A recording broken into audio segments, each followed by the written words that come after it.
Hello and welcome. My name is Thomas Greenwood. Today I'm going to be talking about how social media platforms are a form of sorcery. This is going to be a video about the sinister capacities of social media.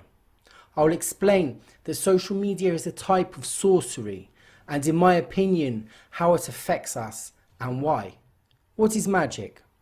As Jesper Sorensen's definition of magic most appropriately says, magic is about changing the state or essence of persons, objects, acts and events through certain special and non-trivial kinds of action with opaque, casual meditation.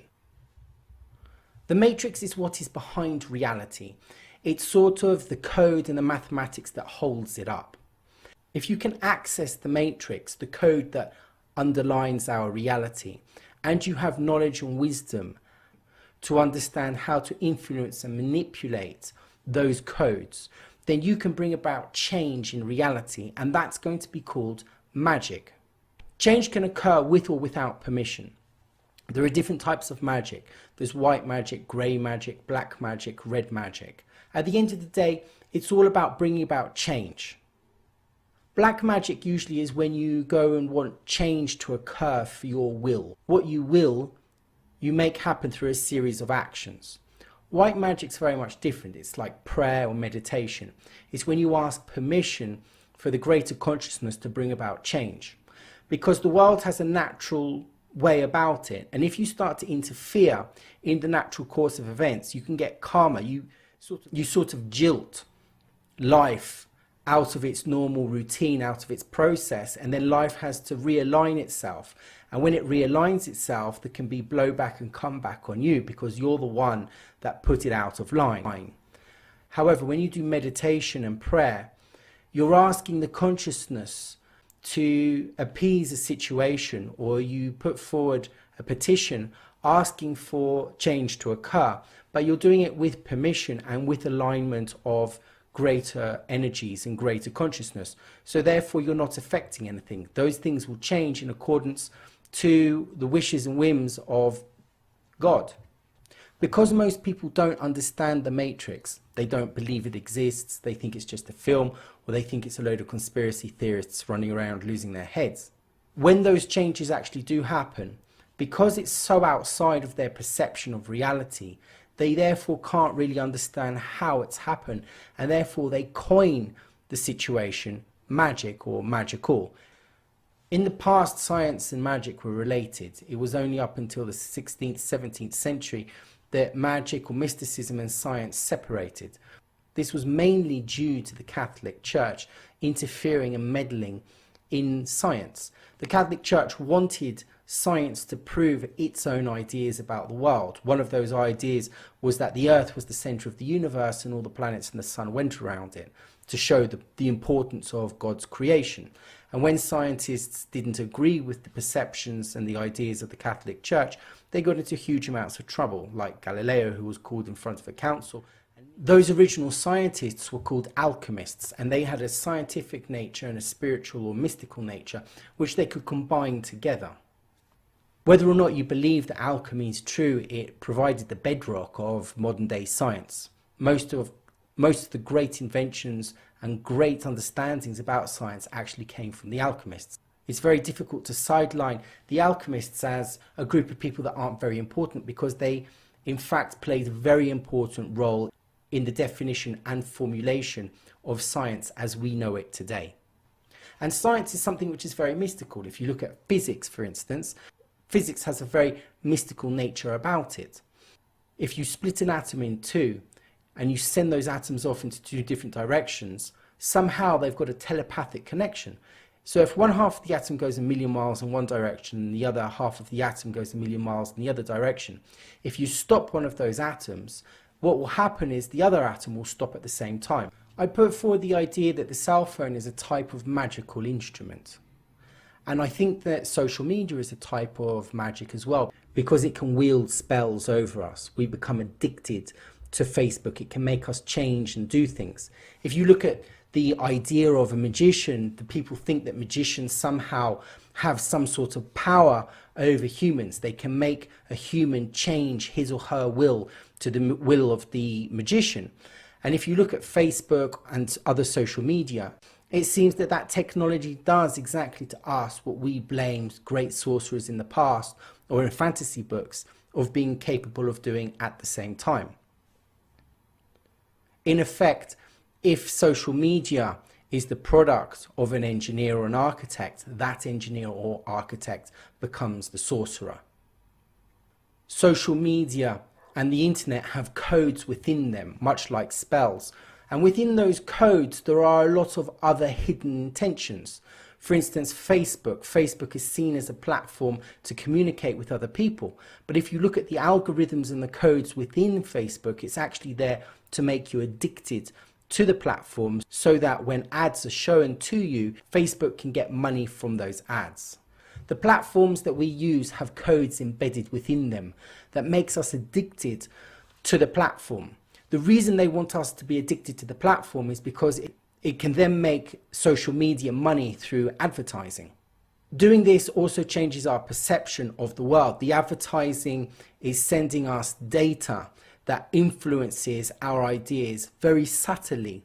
And in fact, Facebook has been accused of helping Trump win the elections, and it's also been accused of helping the vote to win Brexit. What is an algorithm? An algorithm is a set of steps that completes a job. It doesn't necessarily have to be embedded within a computer. It can also be embedded in our brain. Our brain is a biological computer. These algorithms are very worrying because the algorithms have an intention. The person who's made the algorithms has made the algorithm to perform a job, and that job is to be performed on us. And that job with, for instance, Facebook and social media is to keep us addicted to the social media. And the reason they want us to become and keep addicted to those social media is to make money. That's why they need to have us addicted to Facebook, to make us spend as much time as we have on the application or on the platform. And in that way, we see more ads, and therefore Facebook and social media get paid more money for ad time. Therefore, there's a very strong incentive to make those platforms addictive, because the more addictive they are, the more time we spend on the social platform and the more money those companies make from adverts. The brain is a biological computer. You can program it, you can unprogram it, it has memory. You have eyes, which could act as a screen. You have a mouse, which is a hand. The only thing the computer doesn't have is legs, which we have. In effect, our physical body is a robot, and that robot is controlled by the brain, which is a computer. The soul and the spirit then tell the brain what to do, and the brain goes and tells the body what to do.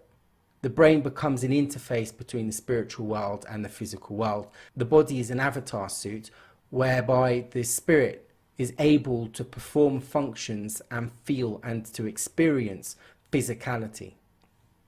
There's a school or university called Stanford Persuasive Lab Technologies, and what they do is they try to understand how the brain works. The brain has a lot of back doors in it which can be hacked. If you understand how the brain works, then it's much more easy to hack the brain. And in fact, what a magician does when a magician does a card trick, a lot of those magicians also, they understand how the brain works and how the back door works. They can confuse you or distract you in order to perform the magic. And you think that magic has been created, but in fact you've just been manipulated because they understand how your brain works. They've hacked your brain, and then they make you believe that something has happened when in fact it has not. That's the foolery involved within magic, or the magic that you see on television. Most people in Silicon Valley know how the mind works. It's their job to know things. They need to create applications that sell, and if they want it to sell, then it has to be enjoyed by humans, or it has to be needed by humans. And therefore you have to understand what a human enjoys or what a human needs. And part of that is to understand vulnerabilities of humans as well. And the companies, knowing what the vulnerabilities are, use techniques to exacerbate those vulnerabilities. And those vulnerabilities, once hacked, make us addicted to social media. And I'll explain how. The algorithm is a sophisticated model to understand your psychological behavior. If you're a young person, you're going to have a very different lifestyle to an older person. If you're a vegetarian, you're going to have a very different lifestyle to someone that enjoys meat. And the algorithm can observe that if you go to those places, then you're most likely to go to those places. So for instance, a vegetarian is going to eat in a lot of healthy places. They will probably do yoga, they'll probably do sport, they'll probably go to a certain type of location for holidays. A meat eater is going to have a very different lifestyle. Also, someone that enjoys drinking is going to go to a lot of pubs and a lot of bars and discotheques. And the algorithm builds up a profile so that it understands your likes and dislikes. Then, when it has that, it then feeds you advertising that it thinks that you'll like. So if you are a vegetarian, it will send you, for instance, restaurants that are vegetarian. If you enjoy alcohol, it will send you adverts, for instance, of different types of alcohol or beers that perhaps you might enjoy. Doing this, it then manages to get the correct type of advert for you. But it needs you to stay on social media long enough so that it can send you a lot of adverts, which is where it makes its money. The more time that you're on social media, the more time you have to watch adverts. And the more adverts that you watch or that you click on, the company has to pay. The advert company has to pay social media. Social media also works on feedback loops. Feedback loops are the things that make you addicted. They're the things that keep you on Facebook. The more information that's uploaded to social media, the better the profile that those social media companies have on you. So basically, you are giving information to them to help them find adverts and to sell your data, because selling your data to other companies, for instance, Cambridge Analytica, is big money. So the more information they have about you, then that is money. And also by sending specific adverts to you and you clicking on them or looking at them is also getting them money. So it's in their best interests that they know who you are and that you spend as much time on them as possible. Feedback loops occur whenever the platform that you're on is watching you and you're interacting with it. Televisions or billboards or books can't generate feedback loops. Only something like social media can. You upload a picture of your food or you upload a picture of you on holiday and you put it onto Facebook and you put it into the public domain. You then wait for people to click a like or a dislike. If they dislike it, then that's the harsh reality of you putting things up on Facebook. But what you generally want is people to like what you've done. When they like what you've done, you get a dopamine rush. When you get the dopamine rush, in order to get another dopamine rush, you then put more things up onto social media and then you get more likes. As you're adding things up onto social media can see what you're liking and what you're disliking. And then social media can send you information that have similarities to the likes that you've given. For instance, if you've gone and given likes to vegetarian restaurants, it will probably give you other vegetarian restaurants to look at. You then go to those vegetarian restaurants and then you like it. Other people see that you've liked it. They then go, they then like it. Other people then, because they're receiving likes, put more information up about certain places that they're going to and they get more likes. And that's how the feedback loop works. You're using other people's likes and dislikes in the public domain in order to give you a dopamine rush, in order to upload more data, in order to get more feedback that then gives the algorithms who are observing you more information about you, that then give you information that they think that you're going to like. And that has subtle influences on you. This is called a social validation feedback loop. I put a picture on social media, I then see who likes it. If they like it, I then put more pictures back up on social media.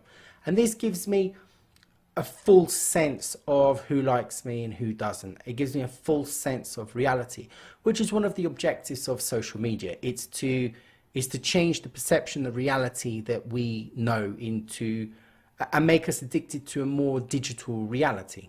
The consequences of feedback loops. I'm going to read you a quote which is very interesting. If we become governed by the algorithms that are supposed to model who we are in our behavior, then we become essentially agents of the algorithm. The algorithm determines who we end up becoming. It's like a self-fulfilling prophecy. The algorithms are programmed to look at us and observe us. We give the algorithms data. The algorithms then give us information back. That influences us in a particular way, because without that information, we wouldn't have been influenced. And it's not normal to receive the types of information that we get. The world works more in serendipity and coincidence, or word of mouth. When we get information, it's done naturally. It's not done by a robot that's targeting us and sending us particular types of information. And this subtly changes our world, because on the information that we're sent by the blind robot algorithms then influences us, and then we then reply to that which the algorithm replies to, and then we reply. So our lives are having a conversation with this dead robot, with this algorithm, a dead intelligence, a blind intelligence. And all this is called cybernetics. Let me read you something.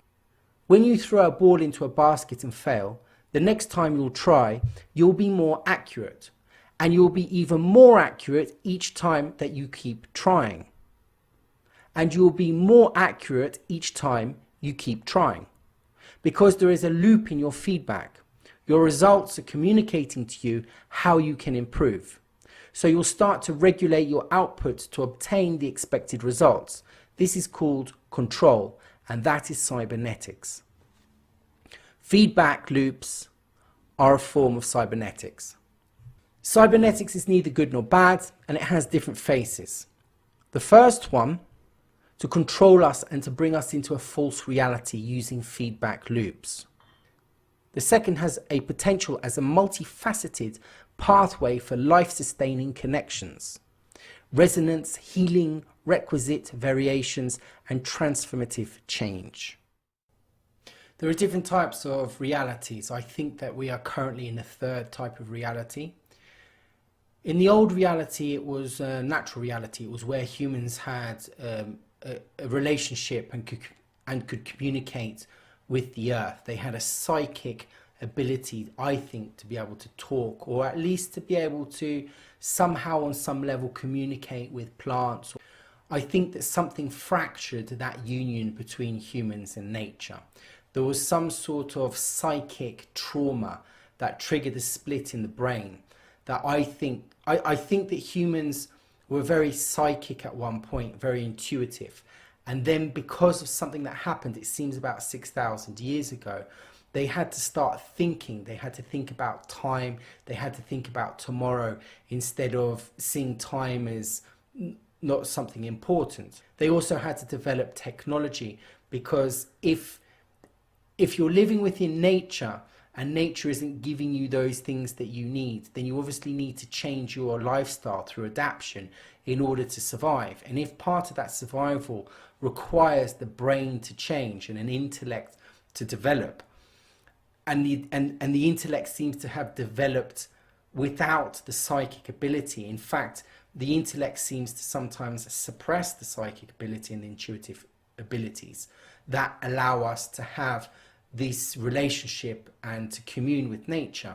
And I think that technology is the expression of that fractured mind. I think that what we have today is a very long journey from 6,000 years ago, when technology seems to have started. Before the fracturing, or in my opinion, before the fracturing of the mind occurred, there doesn't seem to be any type of religion. There seems to be some sort of shamanism. And shamanism is a direct contact with the elements, with nature and with energies. After this fracturing of the mind, it seems as if there was some sort of existential suffering, and religion was developed in order to cope. However, religion doesn't seem to have done such a great job. With the development of religions, for instance, especially the Abrahamic religions, there seems to be an awful lot of war and suffering, and those religions seem to have perpetrated or perpetuated more suffering to more people, like some sort of virus or contagious bacteria. The crusades, the conquests, the invasions, these things seem to have developed and been a part of the religious experience. I think people have given up a lot on religion, especially in the West. The churches are now empty and people are looking for other areas in order to find some sort of spirituality. There's a large following of Buddhism and Hinduism by Western people that have not got their spiritual culture. It was destroyed with the invasion of the Romans, and which then brought Christianity along and destroyed the old cultures, which in those cultures, although there was a fractured mind, there was still a strong resonance with nature. And so because religion seems to have failed, technology seems to be the new religion. Technology seems to promise us hope, happiness, pleasure. Technology has given us pleasure and ease of life. The car, technology has liberated women. We think it's a progressive philosophy and a change of mind that has liberated the women. But in my view, I think that the liberation of women has come with technology. If a woman's job has been in the household, then the technology that has been developed to do household chores has freed the woman up. And it's also freed individuals up, because instead of going through the laborious task of cleaning the house, we now have machines that can do that. When you take the children to school, you don't need to walk them to school, you can drive them to school. So technology has managed to give people more time, and with that time they can then go to work and university and get educations. Technology sort of proved itself therefore as the future, as something that we should believe in, that's going to help humanity more and more and more and more. However, the social media practices don't offer us the deep needed satisfaction that really spirituality, meditation and good philosophies give us. The problem with real happiness is that real happiness doesn't really exist. It's more of a harmony, it's more of being in balance with the world. Technology has come as the new liberator, and it's promising us all sorts of things. In the future, it's promising us robots, it's promising us to clean our houses, to buy all the food. It's basically on the horizon. It's saying, if you believe in me, I will take all the problems of life away from you and you will be absolutely free. And I will give you pleasure as well at the same time. Technology has promised to cure the human existential problem. Whether it does or not is a different matter, but it does make life more easy, but I don't think that it's making life more happy. If you look at social media, you have children committing suicide, and technology like the smartphone makes life more complicated. Technology also distracts you an awful lot, so you can't settle down. It's almost as if technology is creating a different world for us to live in, which is not the world that we live in now. If you can make the argument that the first period of living was living with nature, that's the first reality. I can't think of anything more pure than that. If it's true that there was some sort of psychic disharmony that brought people out of the communication with nature, then that's sort of where we're living in at the moment. It's like a false reality, or it's like a reality that doesn't allow us to have the full real experience of living and reality.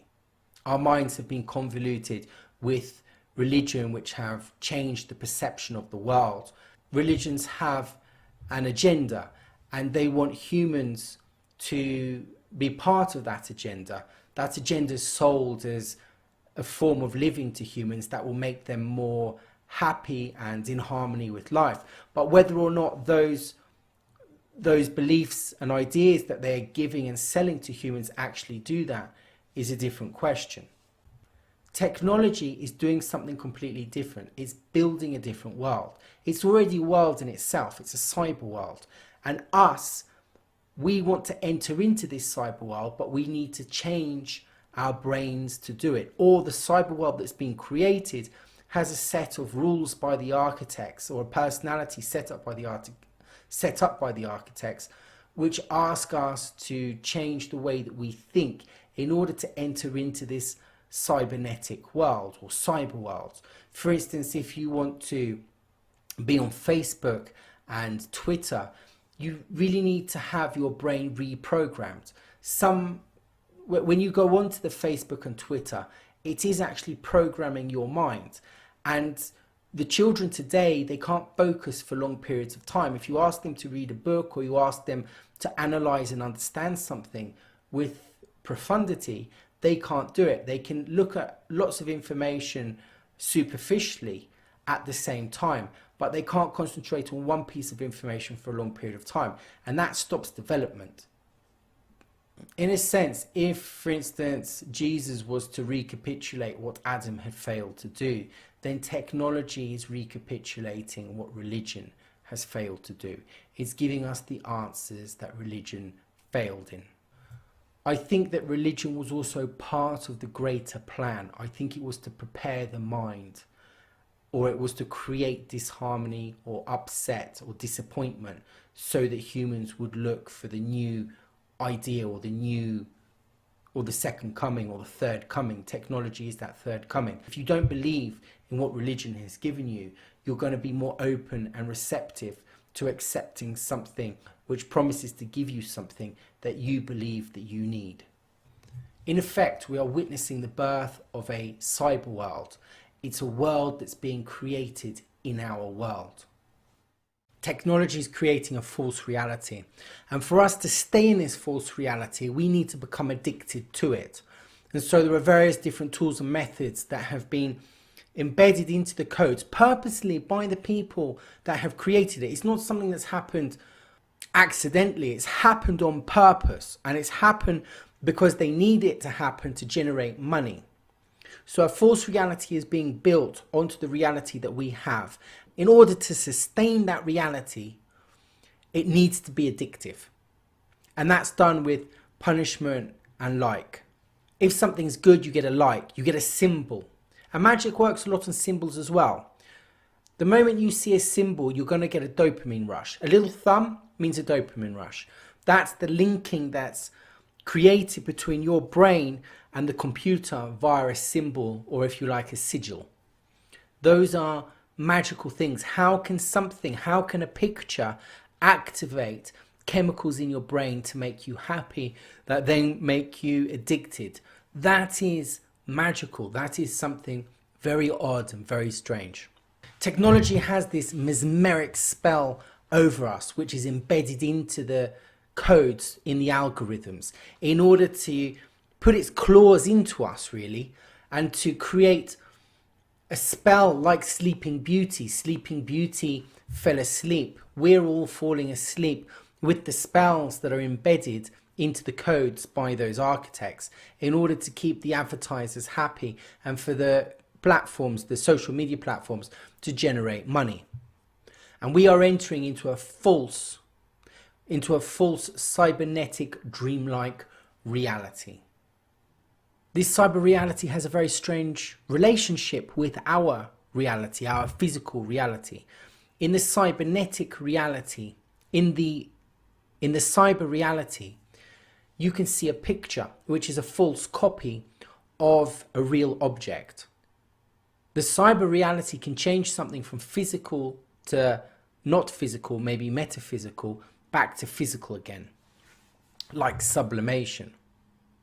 The cyber reality, the interaction between our world and the cyber world, has a sublimation-like quality about it, whereby we can look at an object on the computer, which is a cyber reality, and by pressing a button we can turn that object in the computer to a physical object. It takes a couple of days and it arrives at our door. It's called shopping. It's called Amazon shopping.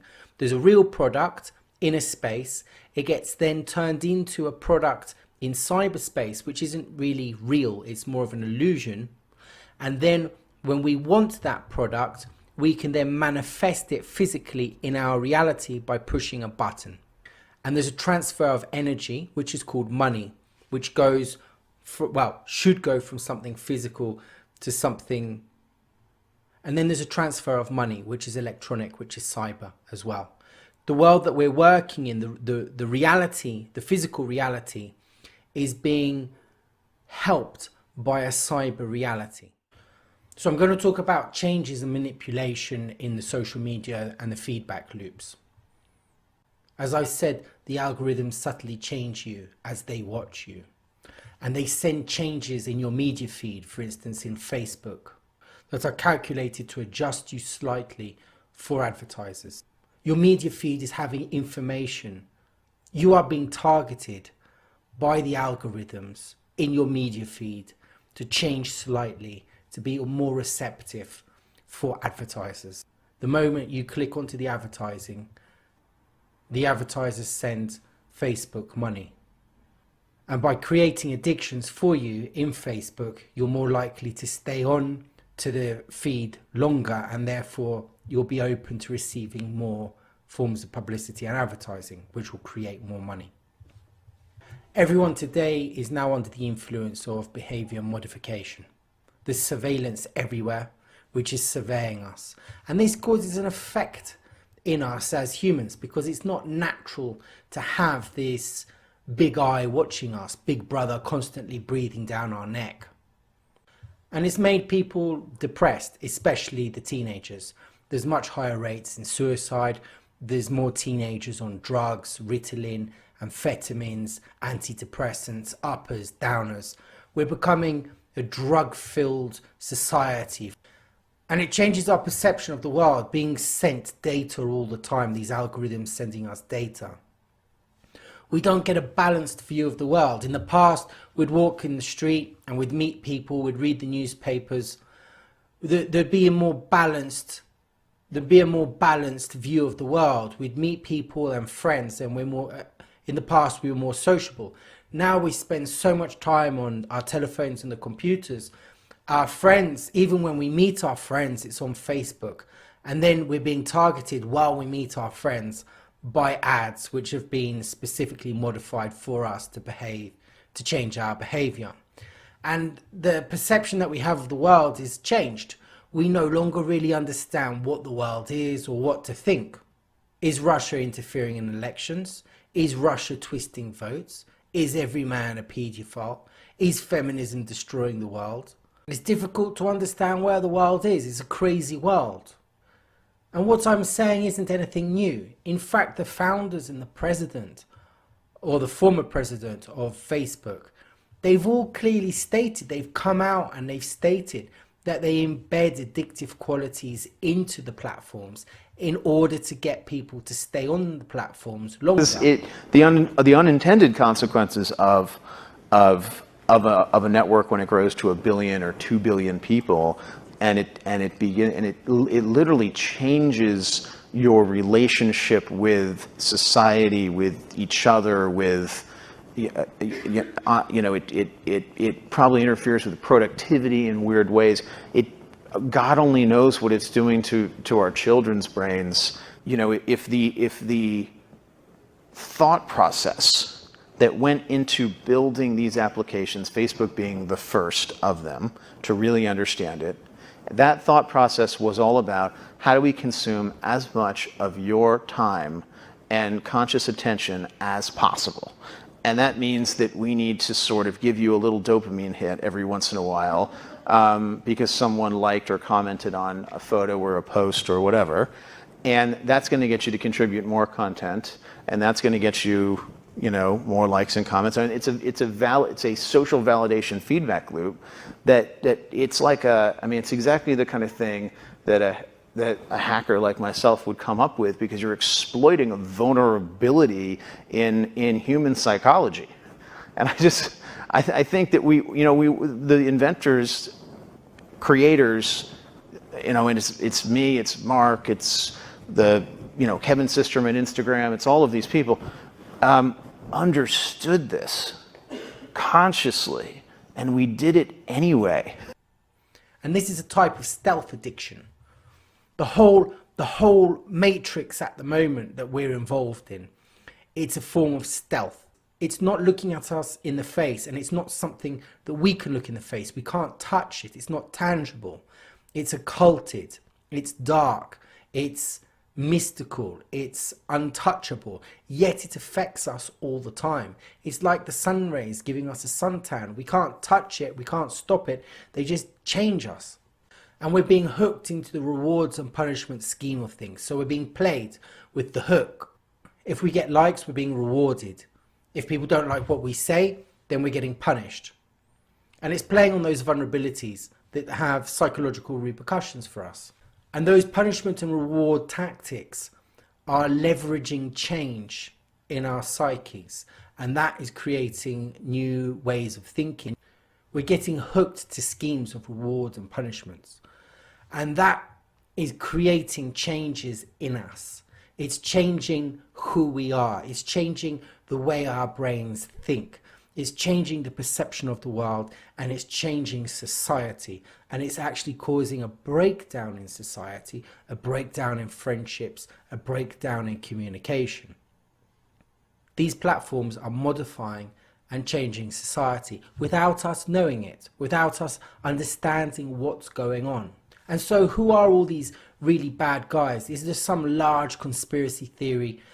Is there some sort of Illuminati, some archons? Is Satan, trying to play with us all? No, the people that are asking for the adverts are normal people, people like us, me and you, that want to have a business, that want to get on with life, that want money to pay for their way, that want to send their children to school, that want to buy food and pay their bills.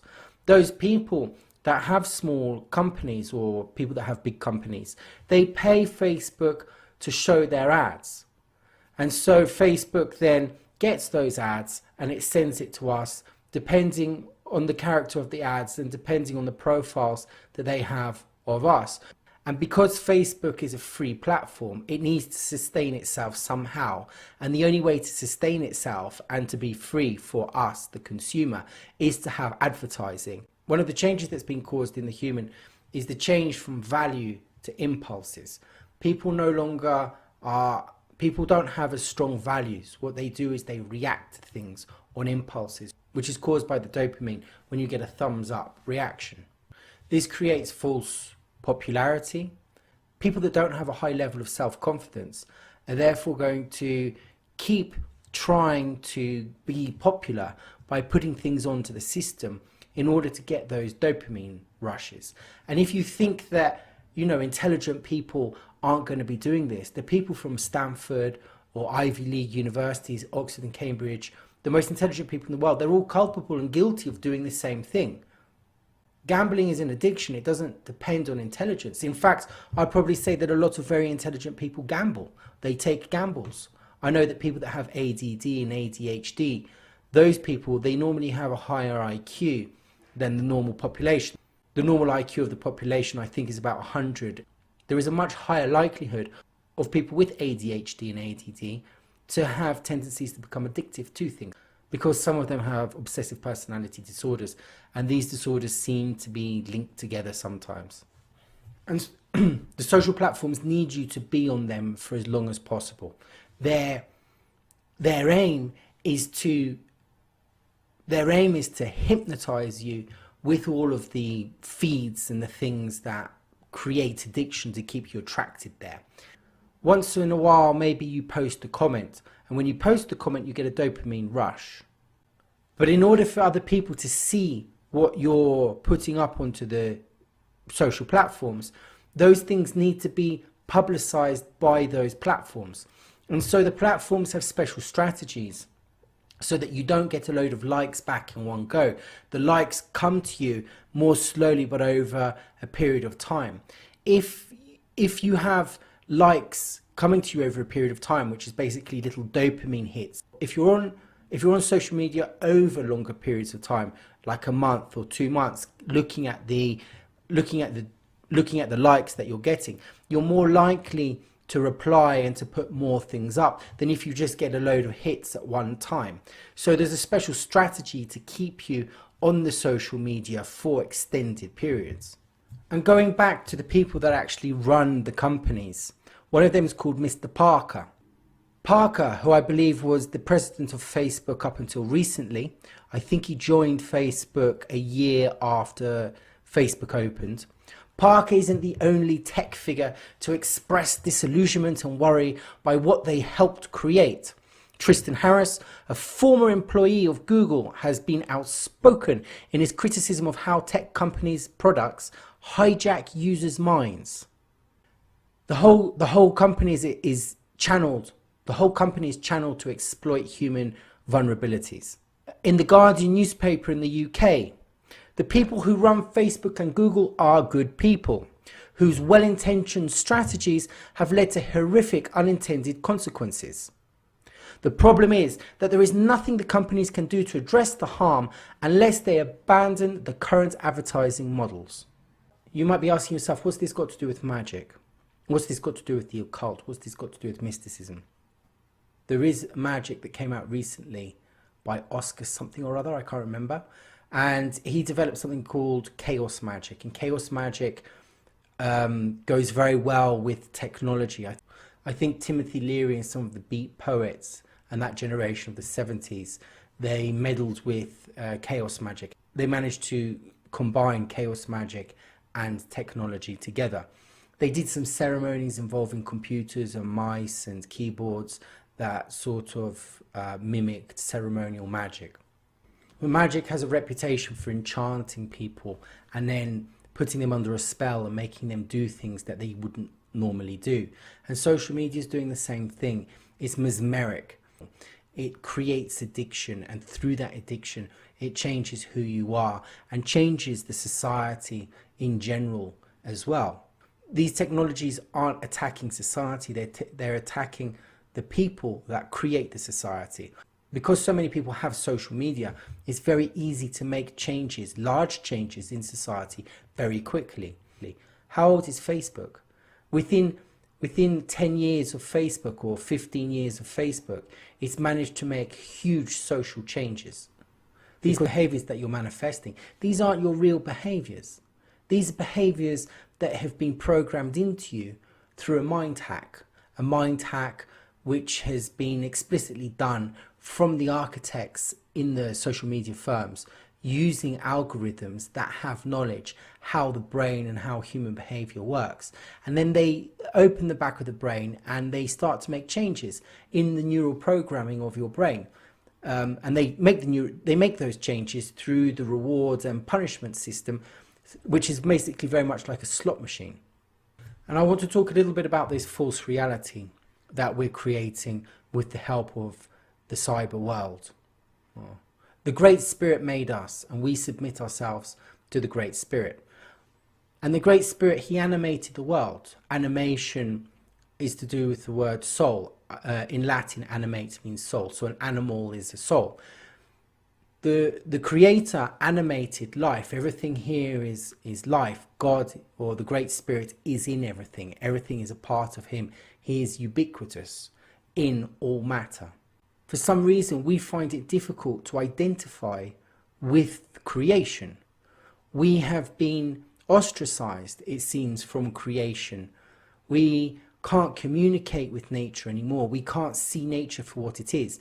If you go and speak to the indigenous peoples that haven't been touched by Western culture or still have retained their culture, they have a completely different perception of reality from us. We probably had the same perception. I'm sure we actually did have the same perception before the invasion of Christianity invaded Europe and thus the Western civilization. But just to say that we think differently, and because our technology is more advanced than their technology, we are somehow right, I don't think is the truth. I think actually mysticism is a form of technology. If you go to tribes and to shamans, they have a very strong science. Their ability to manage the astral world is a lot stronger than our ability to manage technology and the astral world. In fact, you could say that if you have a good shaman, he is scientifically far more advanced than our technology. What we're doing is we're trying to make a computer that's more intelligent than us. It's much more easy for a higher intelligence to explain something to a lower intelligence. It's much more easy for us to train a dog than for a dog to train us. In fact, it's impossible for a dog to train us. And what it seems like is that we're trying to animate a computer. We're trying to bring a computer to life.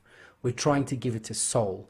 And we think that we can do this through artificial intelligence.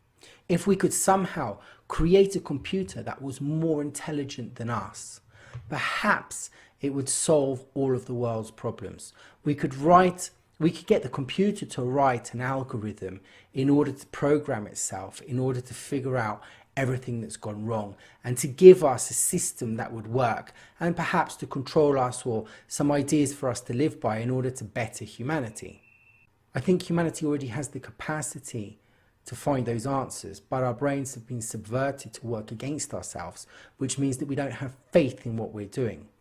We can't change because the foundations that we've built our perception of the world on are faulty. We need to destroy our ideas and destroy the foundations, and then we need to have a look at where the foundations should actually be and what the correct protocol is to build those foundations, and that is going to help us build a good society. And I bet you it doesn't start with society, it starts with the individual. It starts with the individual finding harmony, because if you have a society full of harmonious people, the society will be harmonious.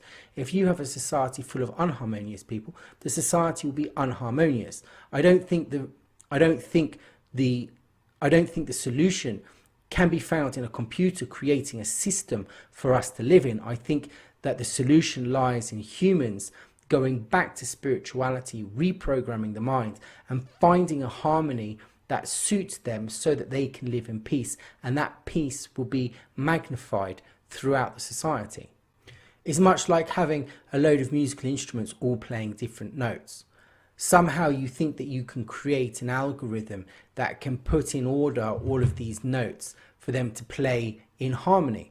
It would be a lot more simple just to tune every single musical instrument to one note and then have all those instruments play that one note, and everything will be in harmony. There'll be a magnification. What we're trying to do with this computer is build our own God. We don't want to find the God within. What we want to do is we want to find a God. Religion hasn't been able to find a God for us. So now with the technology, we're going to try and build our own God that's going to tell us what to do. That's a complete giving up of power. We are completely giving away our power to something that we don't need to give our power away to. And we're being trained to give away power. Since from school, we've been trained to give away our power, trained to do what the teacher wants, trained to change classes, trained to learn things in a particular way, trained to have brains that never actually understand the subject because they're not joined, they're compartmentalized, trained with the clothes that we wear, trained when we get up, when we eat, what time we go to work, how we live, rules. We've given away all of our power. And the ultimate thing that we can do, one of the scariest things that I can think, is that we build a computer and we have faith that the computer is going to solve everything, and then we give all the power to the computer. In effect, who's controlling us? A robot's controlling us. Nothing living, nothing sentient, something dead. Why would we want something dead controlling us? We want something living to control us. We live. Let us control. Let us find ourselves, and let us then go and make a society based on life rather than death. If the computer that we build is not a god, and it happens to be a behemoth or a Satan, we're going to get a nightmare situation like Terminator. That's the reality. But I don't think it's going to be expressed like Terminator. I don't think it's going to be a physical problem where the machines take us over physically. I think it will be a mental and emotional invasion by the computers. Because everything needs to be done by stealth. Everything needs to be done silently. Everything needs to be done like a Trojan horse. We need to take the apple. We need to accept the Trojan horse. We are trying to make our environments come alive. We can't see the life in the environment. We can't see the life in the tree. So we want to create life in everything. We want to make everything smart. We want to put lights everywhere. We want to put cameras everywhere, sensors everywhere, audio everywhere. We want the house to be able to be alive so it knows what we need to eat, when we need to rest, when we get up.